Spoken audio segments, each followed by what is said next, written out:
সবাইকে স্বাগত জানাচ্ছি সিলেট থেকে। আমি সরকার সালিম। আপনারা জানেন আজকে ভারত এবং বাংলাদেশের মধ্যকার ম্যাচটি শুরু হয়েছে। চমৎকার একটি খেলা উপভোগ করেছেন দর্শকরা, কারণ আসলে আপনারা জানেন যদি শেষ মুহূর্তে বাংলাদেশ হেরেছে।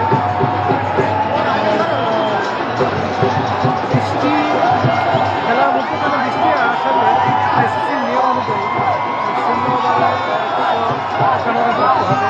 সেই লক্ষ্য নিয়ে ব্যাট দারুণ সূচনা করেছিল লিটন দাস, কিন্তু সেখানে ওভারেই রান আউট হয় বাংলাদেশ।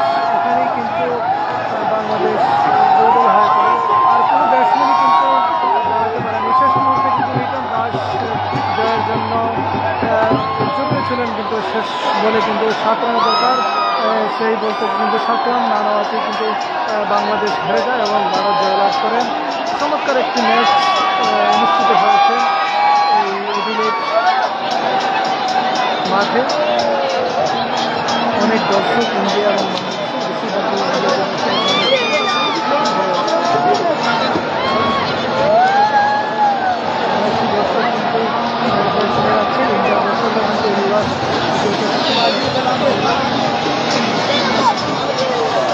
তাদের পতাকা, বেশিরভাগ ইন্ডিয়ান দর্শক তাদের পতাকা রয়েছেন। বাংলাদেশ কিন্তু আসলে দারুণ খেলেছে। তাহলে কিন্তু বাংলাদেশ বৃষ্টির জন্যই কিন্তু আমরা যে আজকে আসলে বাংলাদেশ বৃষ্টির জন্য হেরেছে।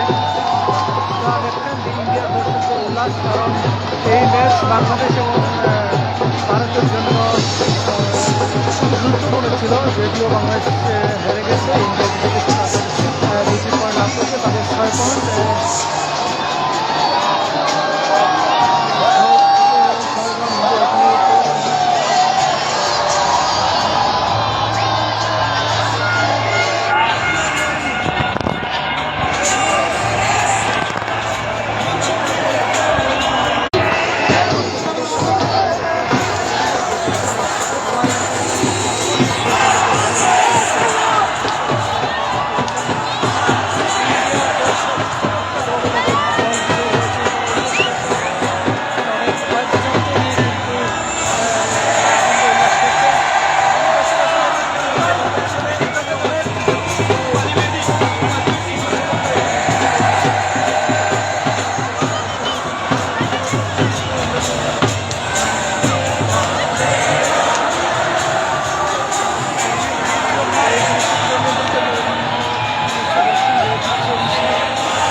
আমি আসলে বাংলাদেশের আগামী ম্যাচ কিন্তু 6 তারিখে এই ম্যাচে পাকিস্তানের বিরুদ্ধে, সেই ম্যাচে যদি বাংলাদেশ আসলে জয়লাভ করতে পারে তাহলে রান রেটে এগিয়ে যেগুলো থাকলে সেই দিক বিবেচনা করি বাংলাদেশ সেমিফাইনালে খেলবে। কিন্তু তাও কিন্তু বাংলাদেশের কঠিন হয়ে গেছে, কারণ ইতিমধ্যে আপনাদের